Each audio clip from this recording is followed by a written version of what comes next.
Hello and welcome to Kaish Pod. My name is Amaka Onianwa, and today we have two daughters of cashier in the house. And one of them is going to be telling us the reason why she stayed in a 13 years old relationship and still got served breakfast. So this story is really intriguing and it's going to be the first of our many storytime episodes. I hope you enjoy it as much as I have lived this story. So we have Amaka Onianwa in the house. So Amaka, welcome to the Kaish Pod. Thank you. What really happened? How did you meet this guy? How did the relationship drag to 13 years? And how did you still end up heartbroken? Okay. We actually started as teenagers, very naive teenagers. We knew nothing, almost nothing about it. We didn't even know we're in a relationship. We're just friends. We grew up together in the same neighborhood. Where we stayed then was a very, very large compound. And we had this local table tennis board that we drafted by ourselves. We created this stuff. So children, boys, especially boys in the neighborhood, they always come in there to play the tennis. So he was one of those boys. And we're not always around to go to school and come back. He was one of those boys that usually come to play the table tennis. So my elder brother was also there.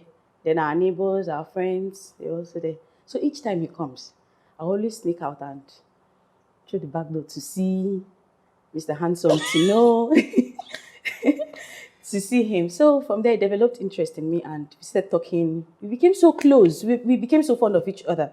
Whenever I get back to school, so the little money I had, instead of me to buy something for myself or get something else, I'd run to the talk shop to make 1 minute call. There was no phone to reach me with, but I can reach him because we had a phone booth and I had his phone number offhand. So we're going like that, falling in love and having issues, little issues. You didn't call me today. Little issues like, you didn't call me today. Don't worry, I'll call you tomorrow and all that. Till I left secondary school, I finished secondary school, gained admission into the university, BIU to be precise, and we were still there with the whole big boys and girls in school. I didn't give room for anything. I didn't want any other person to come in, so just the both of us. And we were living, doing well. Financially, he wasn't supporting, not because the money was there and he didn't want to give me. He didn't have the money. And I was very cool. I wasn't complaining. My parents were, now, Doing all right. we were okay. So, but along the line, I was thinking, how long will I continue like this and all that? I didn't financially, yes. Okay. I didn't consider leaving the relationship. Right. I just wanted him to grow. Okay. He was my major concern. Okay. Because my siblings were okay. My parents were okay. I was okay. I was doing well, at least. I was doing well. Okay. So he was my concern. How will this young man grow? How are we going to make money? How are we going to fend for? So how many years into the relationship was this? 8 years, 9 years. Okay, that's all together from the secondary school time to... Yeah. So that was your first love? Yes. Oh, okay. My first love. Okay. So I was trying to make things work. I can remember one time we had a meeting and I asked Daddy if there was opening. Oh, yeah. I think I should be the one to tell this story. So what happened with this babe was... Did I tell you guys that this is my sister, actually? So what happened was we had a meeting with my dad. And during the meeting, I think it was time to go back to school. I don't know. I think families do that. So your dad will ask you, what do you want? School fees, provisions, da-da-da-da-da. So we had this meeting. And normally... in this kind of meetings, your dad will ask you how much is school, like maybe school fees. You talk about school fees, you bring your provision list and all that. At the end of the meeting, we're just chilling in the living room, watching TV and all that. Next thing I just said is, Daddy, please, is there any vacancy in your office? Well, the gist not concern me, so I just ignored.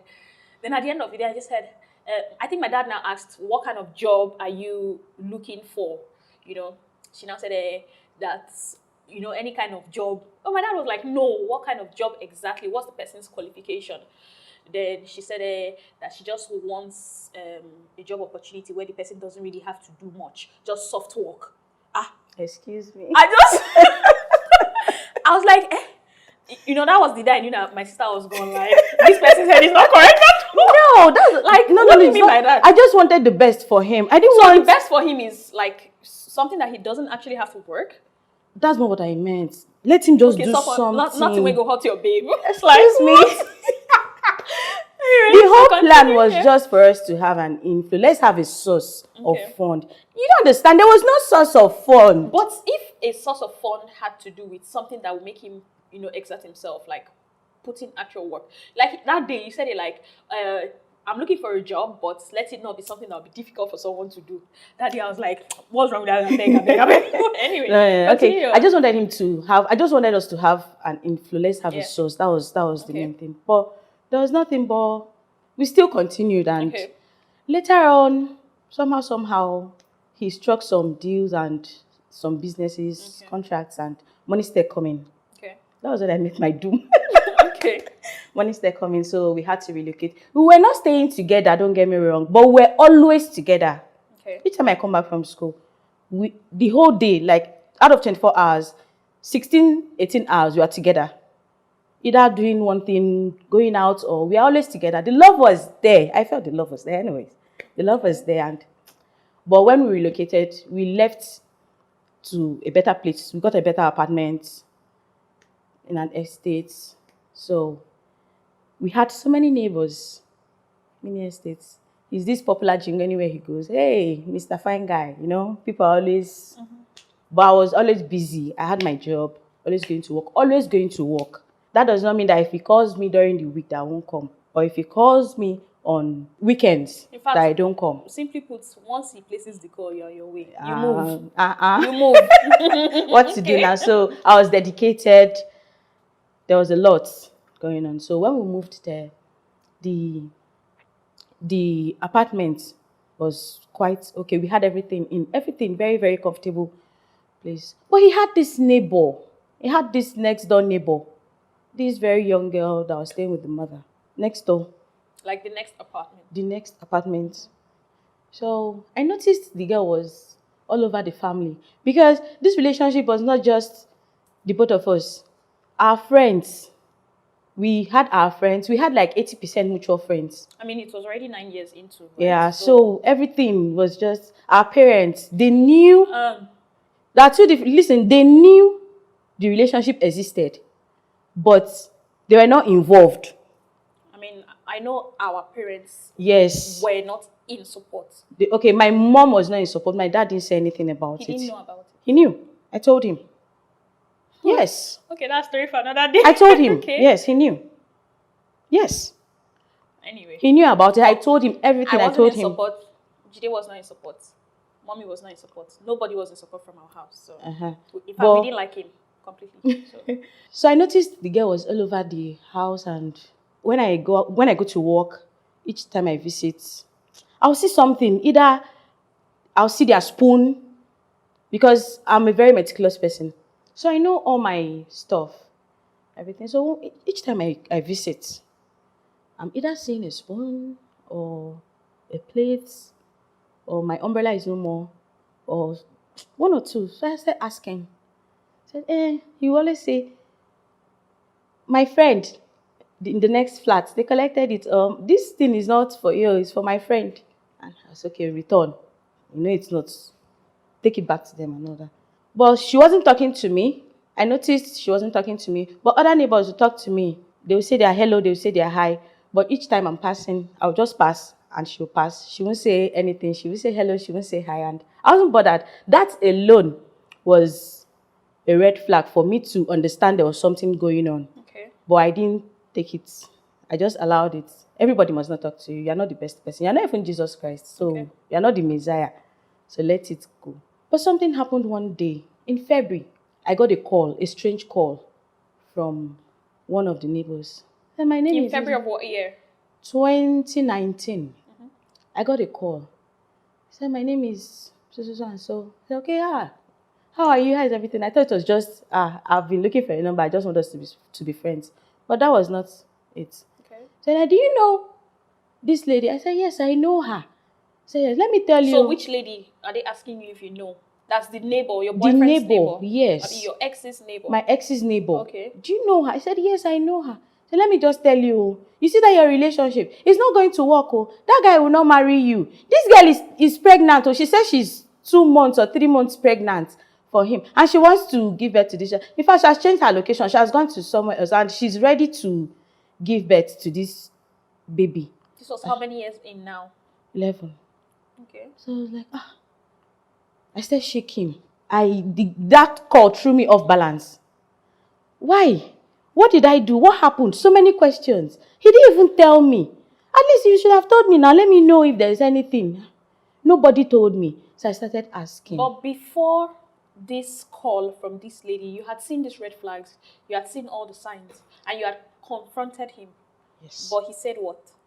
What did he tell you? Okay, about the lady, when I asked, because there was one time I came back I had a wedding. I went for one wedding somewhere in the East. So I came back. I met the girl in the sitting room. Okay. What are you doing? I didn't ask her. She doesn't talk to me. So, neighbor. I felt it was this neighbor visit. After I used to see their spoons and their plates in the house. So, I felt, so I didn't ask her. I just went into the room, did my stuff, arranged. But when I entered the room, I met the bed. Terribly scattered. Okay. The temperature of the room changed. You know when something had happened in the place. So I asked. I was asking, you have a guest? He said, yes, it's our neighbor. Next door. I said, okay, our neighbor. Fine. That was that for that day, that fateful day. So when the call came, after the whole thing. This had happened before? Before, yes. The call, okay. Before the call, yes. Because I was seeing her, she was sneaking. And so when the call came, after the lady called me to tell me the whole story that she's requesting for a boutique, that she said the guy, my ex, should open a boutique for her and rent a better apartment, another place off town for her and all that. Wow. So I just called him. After so many things, I was thinking, how come? I was just asking myself. I felt maybe I've done something wrong. To make him do that? Yes. What did I do? What happened? Is it that I'm just too busy? Is it that I was always going to work? Okay. Is it what? Okay, let me ask. So I called him. Then I asked him, see what they told me. Okay. I have a record of all the calls. Even till now, I still kept the record. I don't know why, but it's just there. So I asked him, see what they said. Is it true? He said, no. Now how can? I said, even till now, I'm telling you that the child is involved, though, that she said she's pregnant. He said, no. That how can he stoop so low? That was his statement. How can he stoop so low for a street girl? I said, wow. Wow. Okay. A street girl. He said, yes. That she's not a responsible girl. That we cannot have anything to do with that kind of human being. That can't I see? That can't I see? I should look at her very well. So I don't have to, just tell me. I believed him. Okay. I didn't go further to ask. Okay, I still asked another person. I asked his elder sister. I called her and I asked, see what? She said no, that she does not even know the girl, that she has only seen the girl once. And they're not even friends. That my ex and the girl in question, they're not friends. That they only insult each other. Insult as per, I don't understand. Based on joke, that they only crack jokes and insult each other. But that she doesn't think that they're close friends. I said, Auntie, are you sure? She said, yes. Are you sure? Okay, no problems. I believe you too. Okay. After I've been believing everything, anything you tell me, stand, I will stand. Move, I will move. Just to be loyal and make things work. Okay. That was it. I just forgot about the whole thing and the relationship continued. So sometime in May, I noticed I'll call him 2 days. He won't pick my call. Okay. Which is very, very unusual. Okay. 2 whole days, he won't pick. Send him a text. At times, he will not respond. WhatsApp, I'll chat him on WhatsApp. Okay. If he likes, he responds. If he doesn't like, the chat will just be there. Whenever he comes online, he'll tell you that he's been very busy. Okay, the excuse he gave for not picking my call for like 2-3 days, he said he was having headache. That he could not talk. Very, very unusual. Okay, so the headache was affecting his mouth? His mouth, okay. That he could not talk. Okay. Wow. So, I was concerned. I said, is it that bad? Have you taken drugs? Are you okay? He said, yes, he's fine, but he's having headache. And I said, okay, after work today, I'm coming straight to your house to see you. Let me know. Okay. So I came, I met him eating. I won't forget.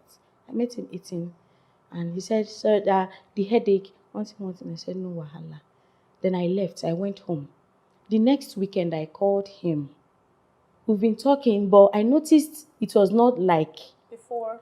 before. Okay. The communication, there was now communication gap, serious communication gap. Okay. So that weekend, I called him on a Saturday. He didn't pick as usual. I was becoming used to him not picking my calls, but I was going down gradually. Emotionally, I was going. Then he finally picked. Where are you? He said, I'm on my way to Lagos. I said, Lagos, just like that. He didn't even tell me. I came to your house Just recently. recently. We were together. He didn't even tell me anything. He said, a lot is going on. Wow, a lot. And I'm not aware. Okay. What is it? What is the a lot? At least then we said, no, I shouldn't worry. That when he comes back, he's going to tell me. I didn't know how long he was spending on that trip.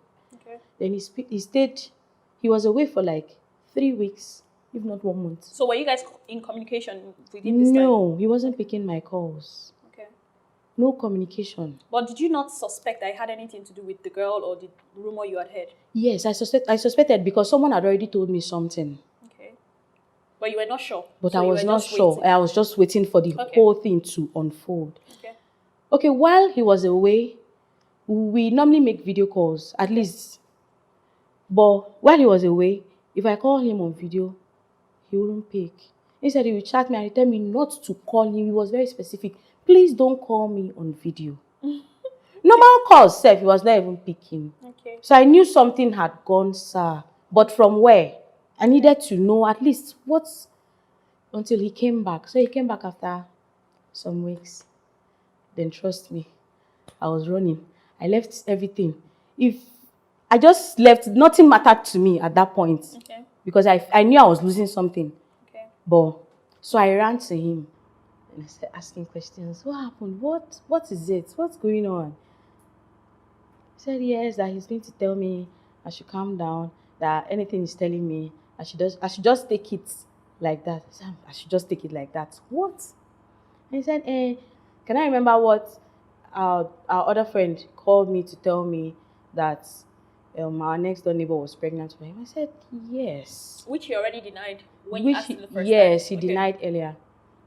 He said yes, that he's sorry, that the girl just gave birth to the children instead of Children? yes. How do you mean? Like Instead twins? of yes, twins. Okay. I was excited anyways. What do you mean you were excited? I was excited. I was like, oh, let her come back now. Let her bring the children. Let her bring the children. As far, I don't understand. That I can accommodate. That was there. Let her bring. That was it. Let her bring them. Where are they? Where are the children? Bring them. Like we can they stay. should bring the kids to you. Yes, even the mother. Bring everybody. What's there? We can As in so stay. that you be their big mommy or what? Not like big mommy. Hey, good. Not like big mommy. Don't. But you were willing to. Yes. Was What's that the- love or I don't understand? I don't even know. Or, I don't even know. Okay, but maybe at that time you were going through the heartbreak and you were trying to cope. he had not said anything. There was no heartbreak. Oh, okay. The whole thing, to me, we were still. I felt he was passing through some kind of things that he just needed to come out of. So you maybe were trying to be supportive. that kind of thing now. So I was like, no problems. Meant. Okay. So he said, no. That's not it. That's not even what happened. That the kids are no more.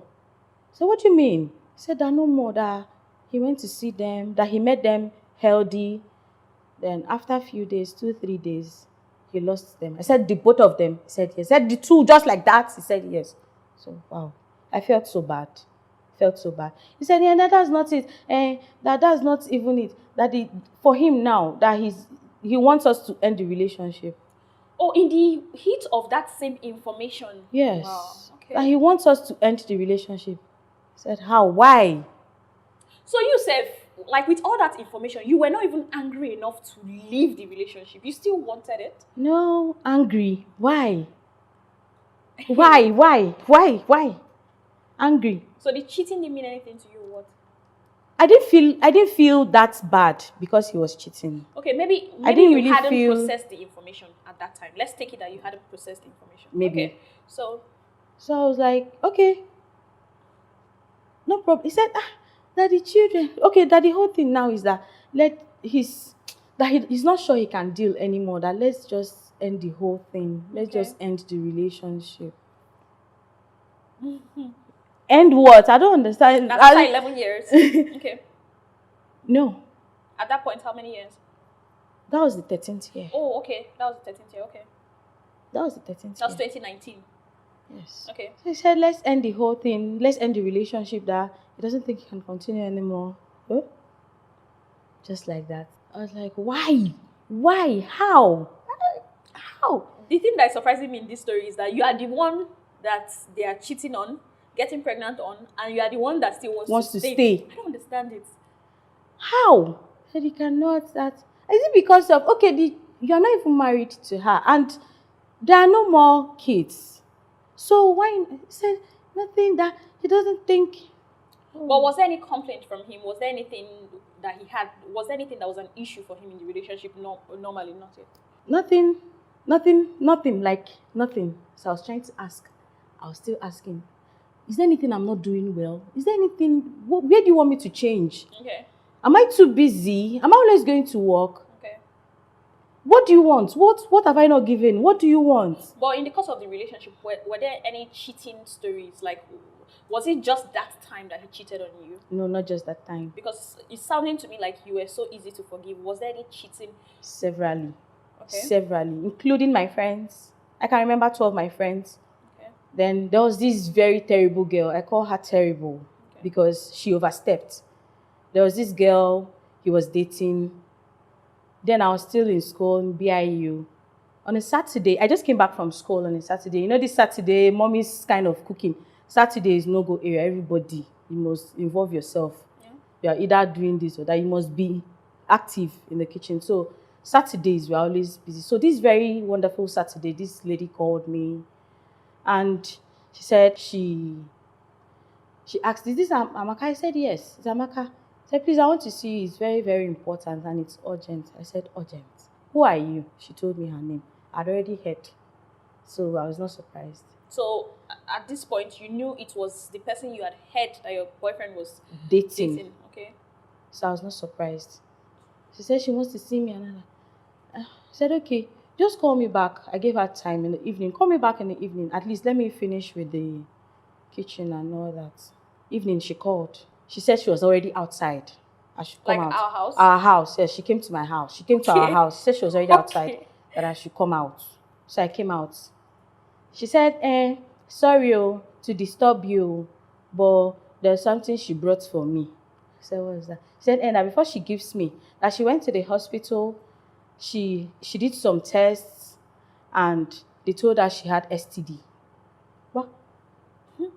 STD? Said, yes. Now there's nothing, but her mom had already given her herbs. And you know what herbs? My father, you can't take herbs where my father is. Because herbs, you don't even know where it's coming from and what they made the herbs with her. Those are herbs. You have STD? She said yes. And your mother gave you herbs? And she said yes, that she told her mother to make for 2. Her mother, so she made for me. Co-wife, as per you and her. So she made for me. So you made for me too? She said yes. I said, sorry, I cannot take it too. I can't take it. She said, she was not advising that there's nothing, that this life is nothing, that this life, this life is nothing as per you guys can share the boyfriend. Yeah, we can share the boyfriend. That if everybody's like her, that there won't be issues in this life.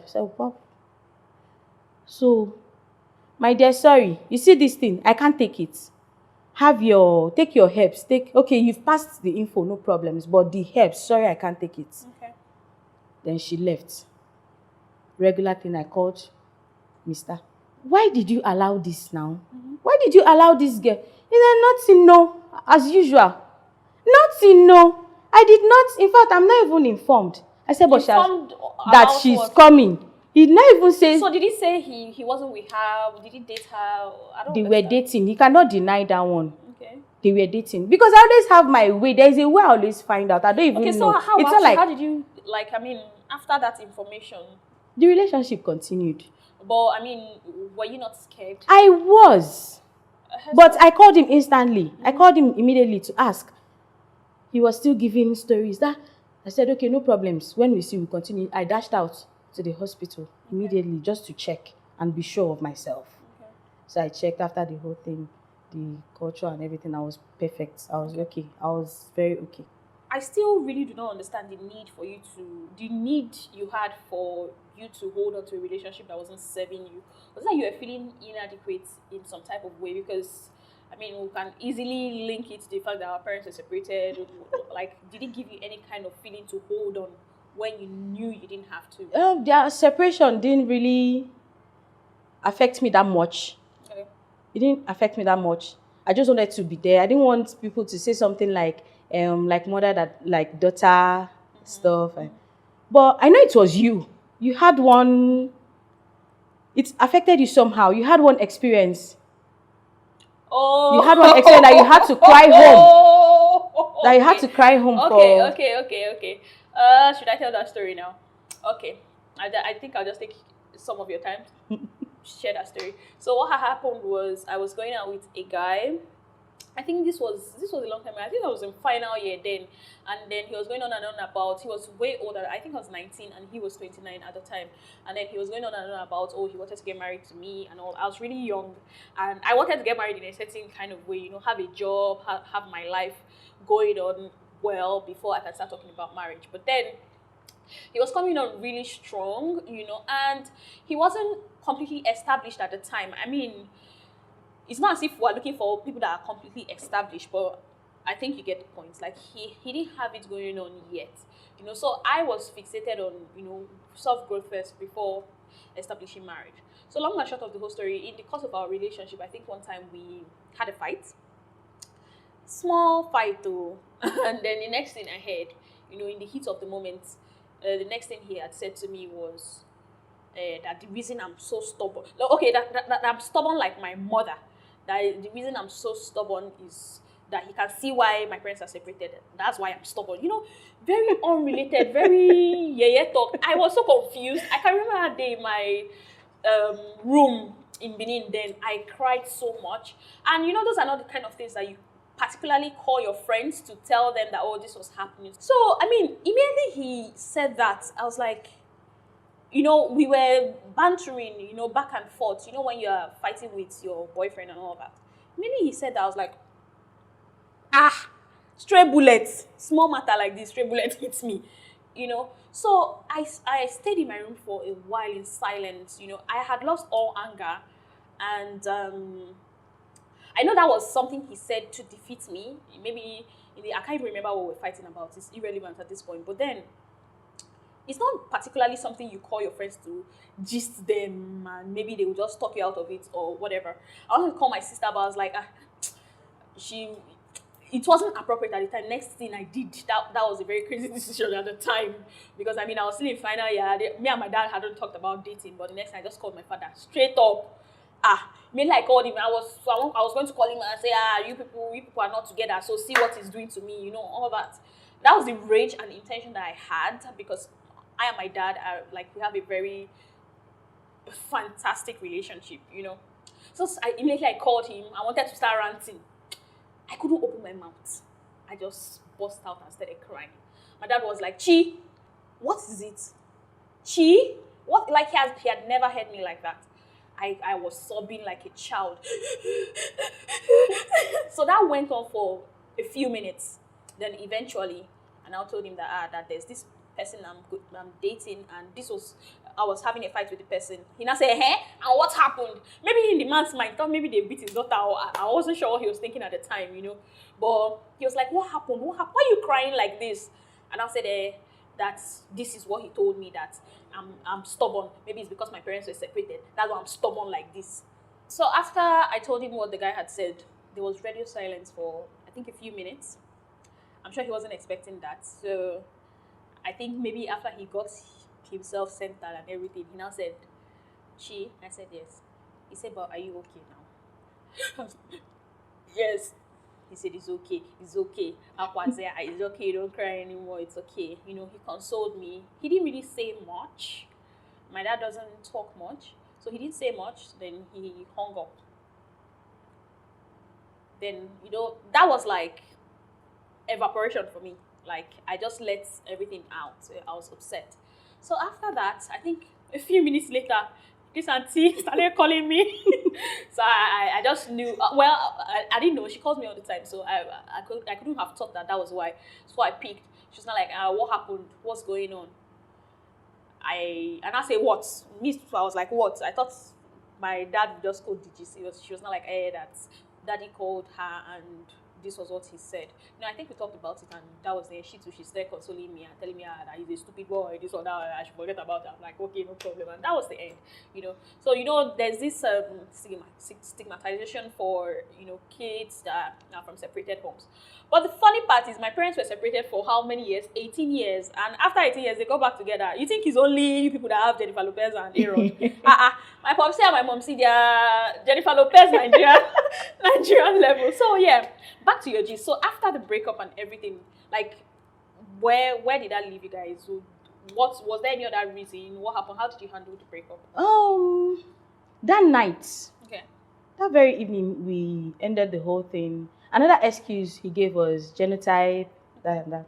But few years ago, Okay. when we discovered we were both AS, Okay. we had already agreed on how to have kids. Okay. We had so many options and we Okay. agreed. Okay. But funny enough, that night he still revisited that genotype issue and he used it as an excuse again. For the breakup. I so he chose that. I just felt he had already made his choice. So I allowed the whole thing, and But it should have been better if he told me, he discussed the whole thing with me earlier on, but he did not. So I allowed the whole thing. I felt really bad.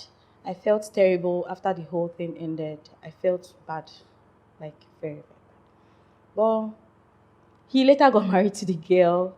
The girl that was a street girl. Yes. Okay. He got married to the girl. Thank God for today. I'm stronger. I'm better. I'm way better. Okay. Way better than how I used to be. It was difficult. I couldn't handle it. I couldn't tell anybody.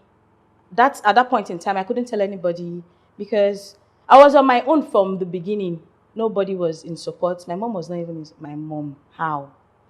My sister. I think it was a testimony for mom herself. It was a happy. The day she realized, she was just happy. You tell she was just too happy. Prayer answered. She will pray like a woman and say, God, please disconnect. Yes, now we were all praying. It was a prayer point in our house. It wasn't hidden. She will pray and say, God, disconnect. I don't want this. Disconnect this thing for me. And thank God for her. Thank God for everything. Thank God for me. The whole thing ended and I was better. And I'm better. I'm a better person today. And I pray it can't even happen again. How? It can't happen again. So after going through all of that, is there any takeout because I believe there are people in situations like this, I really do not understand why they will keep holding on. But Yes. What I have to tell some people, so many people are passing through this and they're waiting for a better time. If you see one red flag, utilize that opportunity and move. But nobody's perfect. Excuse me, there are some things you can't change. People don't even change. Instead, they get worse. True.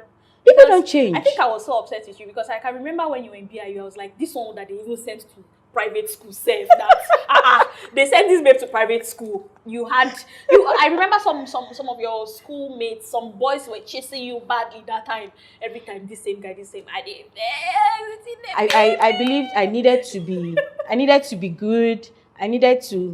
I felt I had it all with him. Okay. I didn't want anybody to come again. I felt he was just too perfect. He was okay with everything I was seeing. I still believed he was okay. So I didn't want anybody to come. I thought I knew the story, but having you on this show today, my ears, like there are some things I can't even hear, not talk of tolerating. So I believe you guys enjoyed the story. Thank you so much, Amaka. We enjoyed your experience, and we are really sorry I am really sorry. You don't have to be sorry. I'm better. Yeah, I of course I know that. Of course you have to be. I know that. So thank you so much, Amaka, for sharing your story. Thank you for sharing your truth.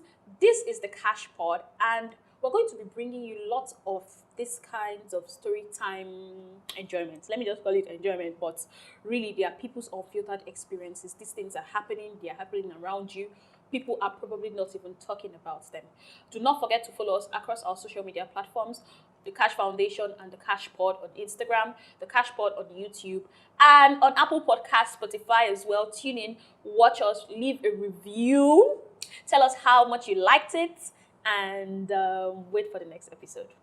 Bye, guys.